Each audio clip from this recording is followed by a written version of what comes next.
श्रीमद्भागवतन्नाम पुराणं लोकविश्रुतं शृणुयात् श्रद्धया युक्तः मम சந்தோஷகாரணம்.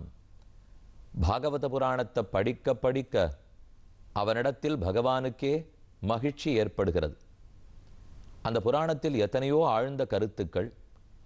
அதில் நாம் 4வது ஸ்கந்தத்தில் உள்ள புரஞ்சரோபாக்கியானம் பார்த்து வருகிறோம். புரஞ்சரனும் அவிஜ்ஞாதாவும் தேடிப்போனது, அதைத் தொடர்ந்த கதைகளையெல்லாம் பார்த்து விட்டோம். புரஞ்சனன் உயிரிழந்து அடுத்த பிறவில் விதர்ப தேசத்திலே அந்த நாட்டுக்கு மன்னனின் பெண்ணாக பிறந்தான். வைதர்பின்னு பெயர். அவள் மலையத்வஜ பாண்டியனை கடிமணம் புரிந்தாள். இருவரும் நாட்டில் பல்லாண்டுகள் வாழ்ந்து 7 பிள்ளைகளை பெற்று நாட்டை 7ஆக பிரித்து அவர்களை ஆளச் செய்த பிற்பாடு காடு நோக்கி தவம் புரிவதற்காகச் சென்றார்கள். மலையத்வஜன் பரமசாது, சிறந்த பாகவதன்.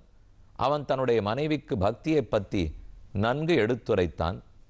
பகவானையே தியானித்து கொண்டு அவரில் தன்னையும் தன்னில் அவரையும், அனைத்து லோகத்திலும் பகவானையும் தன்னையும் மற்ற அனைவரையும் சமமாகவும் நினைத்தே இருந்தான். அந்த சில ஸ்லோகங்கள் இருக்கிற கருத்தைத்தான் இப்போது பார்க்க போகிறோம். 4வது ஸ்கந்தம் 28வது அத்தியாயம் 40வது ஸ்லோகம். சவ்யாபகதயாத்மானம் வத்திரிக்ததயாத்மனி வித்வான் ஸ்வப்ன இவாமரிஷ சாட்சிணம் விரராமஹ பரம்பிரம்மணி ச ஆத்மானம் பரம்பிரம்ம ததாத்மனி. இந்த ஸ்லோகங்களுக்கு இருக்கிற முதல்ல பதபதார்த்தம், பதவுரைன்னு பார்க்கணுமே. ஒரு சொல்லுக்கு இருக்கிற பொருள் அதை முதல்ல சொல்கிறேன். சவ்யாபகதையா, பகவான் அனைத்திடத்திலும் நீக்கமர நிறைந்திருக்கிறபடியால், வியாபித்திருக்கிறபடியால், ஆத்மானம் வத்திரிக்ததையா ஆத்மனி, பகவானை தன்னிடத்தில் பார்த்தார். அதே போல தன்னையும் பகவானிடத்தில் பார்த்தார். தன்னையும் பகவானையும் ஒன்றாகவே கண்டார்.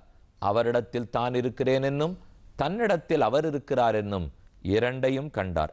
வித்வான் ஸ்வப்ன இவாமரிஷ சாட்சிணம் விரராமஹ சாக்ஷாத் பகவதா உக்தேன குருணா ஹரிணா நிருப. பகவானே குருவாக பிறக்கிறார். அவர்தான் பெருமான் அனைவரிடத்திலும் இருக்கிறார். அதை உணர்ந்து கொள்ளுங்கோள் நமக்கு உபதேசிக்கிறார். அப்போ இந்த புரஞ்சனன், அதாவது அடுத்து வைதர்பியாக பிறந்த இப்போது மலையத்வஜ பாண்டியனை கல்யாணம் பண்ணி கொண்டிருக்கிறாள். அந்த பாண்டியனுக்கு நல்ல பக்தி, நல்ல ஞானம். அவன் புரிந்து கொண்டான், நம் ஆச்சாரியன் குரு நமக்கு என்னென்ன சொல்லி கொடுத்துருக்காரோ அதுவே சிறந்தது. அதன் மூலம்தான் பகவானை அடைய முடியும். விசுத்த ஞான தீபேன ஸ்புரதா விஸ்வதோமுகம். ஒரு பொருளை நாம் பார்க்கணும்னால் இருட்டு இருந்தால் பொருளை பார்க்க முடியாது. என் கண் பார்வை ஒழுங்காக இருந்தால் கூட இருட்டு இருந்துன்னா எப்படி பொருளை பார்ப்பேன்? அப்போ வெளிச்சம் வேணும்.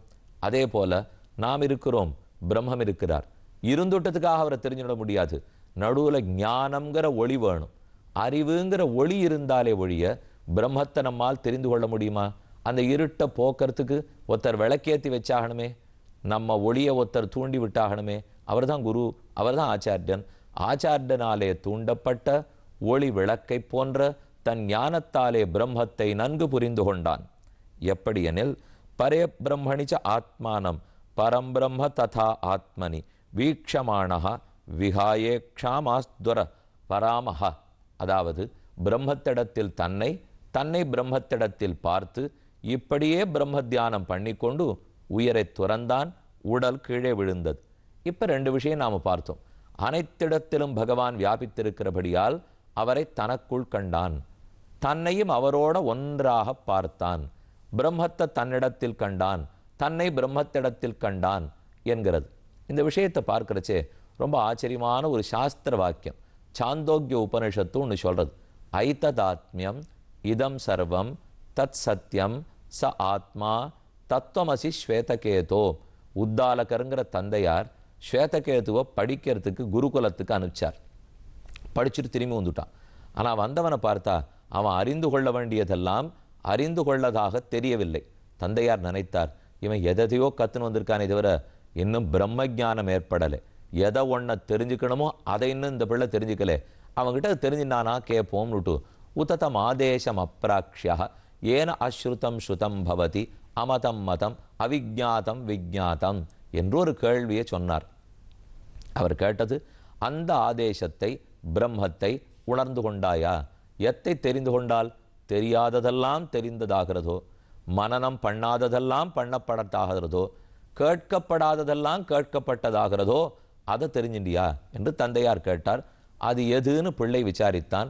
பதில் சொல்றார், ஐததாத்மியம், அந்த பிரம்மம் இவ்வுலகம் முழுக்க வியாபித்துள்ளது. இதம் சர்வம், சித்து அச்சித்துக்களோட கூடியதாகிற இந்த பிரபஞ்சத்தை பார்க்கிறிய பிள்ளாய் ஸ்வேதகேது, நீ புரிஞ்சுக்க வேண்டியது என்ன தெரியுமா? இது அத்தனையும் பிரம்மத்தை ஆத்மாவாக கொண்டவை. நீங்களா இருக்கட்டும், நானா இருக்கட்டும், புத்தகமா இருக்கட்டும், புழு பூச்சியா இருக்கட்டும், பசுவோ மனிதனோ பறவையோ கடமோ கொடமோ பானையோ அல்லது துணியோ கையில் போட்டு இருக்கிற கடிகாரமோ மண்டபமோ பிராகாரமோ கோபுரமோ, இது இத்தனையும் ததாத்மகங்கள், சதாத்மகங்கள், பிரம்மாத்மகங்கள். அனைத்தும் பிரம்மத்தை ஆத்மாவாக கொண்டவை. அப்படின்னால் பிரம்மம் அனைத்துக்குள்ளும் நிறைந்திருக்கிறார். எப்படி நிறைவார் என்னால், அனேன ஜீவேன ஆத்மனா அனுப்பிரவிஷ்ய நாமரூபே வியாகரவாணி. ஒரு பொருளுக்கு இன்ன உருவம்னு உள்ளது. இப்போ எனக்கு 2 கால் இருக்குது, 2 கை இருக்குது, கழுத்து இருக்குது, முகம் இருக்குது. இது இத்தனை ஒன்று சேர அழகாக அப்படி வைக்கிறோம்னு வச்சுங்க, அதில் ஒரு அமைப்பு வரும். ஆனால் அதை யாரும் சட்டுன்னு உடல்னு சொல்லிட மாட்டா. ஒரு ஜீவாத்மா அதற்குள் புக வேண்டும். அப்போ தான் அந்த ஜீவாத்மாவுக்கு அது உடலாகிறது. அது வரைக்கும் என்னவா இருக்கும்? சம்ஸ்தானம், மனித உடலை போன்ற ஒரு அமைப்பு. அந்த அமைப்பு எப்போ உடலாருது? ஒரு ஆத்மாவுக்கு அது உடலானத்தானே. இல்லைன்னா அது வெறும் அமைப்பாக மட்டும்தான் இருக்க முடியும். இறந்த பிணத்தை நாம் உடல்னு சொல்லிட்டு இருக்கோமே தவிர அது உடலாகுமா? கை கால் முதலான பலவற்றை சேர்த்து வைக்கப்பட்டிருக்கிற ஒரு அமைப்பு, அவ்வளவே. அந்த ஜீவாத்மா உடலுக்குள் புகுகிறார். அவர் தனியே புகமாட்டார். ஜீவாத்மாவை உடலாக கொண்டிருக்கிற பிரம்மம்தான் புகுவார். அதைத்தான் பகவானே சொல்லிக்கிறார். இந்த வாக்கியம் இப்போ சொன்னேனே, அனேன ஜீவேன ஆத்மனா அனுப்பிரவிஷ்ய, அனேன ஜீவேன ஆத்மனா, ஜீவாத்மாவாகிற என்னாலே இவை அத்தனையும் உள்ளே புகப்படுகின்றன. அப்ப பிரம்மம் பகவான் அனைத்துக்குள்ளும் புகுகிறார். முதல்ல வஸ்துக்களை உற்பத்தி பண்றார், அனுப்பிரவேசம் பண்றார், எல்லாத்துக்குள்ளும் புகுகிறார், திருவிற்கரம் பண்றார். அப்புறம் அந்தந்த பொருளுக்கு இன்ன உருவம் இன்ன நாமம் அப்படிங்கிறதையும் கொடுத்துடுறார். இது புத்தகம். புத்தகத்துக்குள்ள ஆத்மா நுழைஞ்சிருக்கணும். அந்த ஆத்மா நுழையும் போதே பரமாத்மா தான் நுழைகிறார். ஆத்மாவை உடலாக கொண்ட பரமாத்மா தான் நுழைகிறார். எதே போலனால் நமக்கு ஊசி போடுறா. ஊசி போடுறதுன்னா ஊசி உள்ள போகிறது முக்கியமா, மருந்து உள்ள போகிறது முக்கியமா? மருந்து தான் முக்கியம். அப்போ ஊசி என்னவா இருந்தது?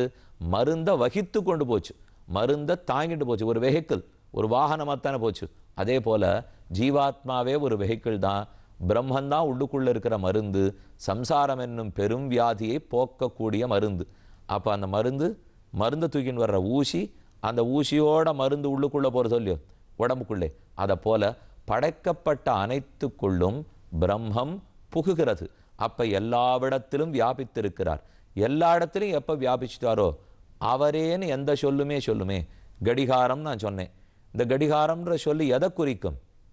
கடிகார அமைப்பு கொண்டிருக்கிறது அல்லவா, இந்த கடிகாரத்தை குறிக்கும்.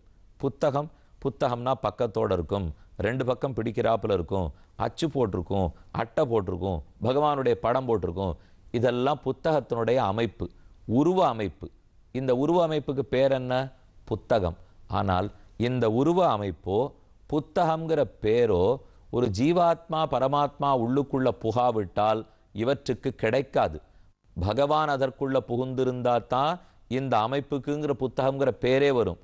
அவர் இதற்குள்ள புகுந்திருந்தா தான் புத்தகம்ங்கிற அமைப்பே வரும். அப்போ இந்த அமைப்போ பெயரோ எதுவும் அவன் உள்ளே புகுந்திருந்தால்தான். அப்போ பிரம்மம் அனைத்துக்குள்ளும் பிரவேசிக்கிறது. அதனால தான் இங்கே சொல்கிறார், அப்போ புத்தகம்ங்கிற சொல்லி யாரை குறிக்கும்?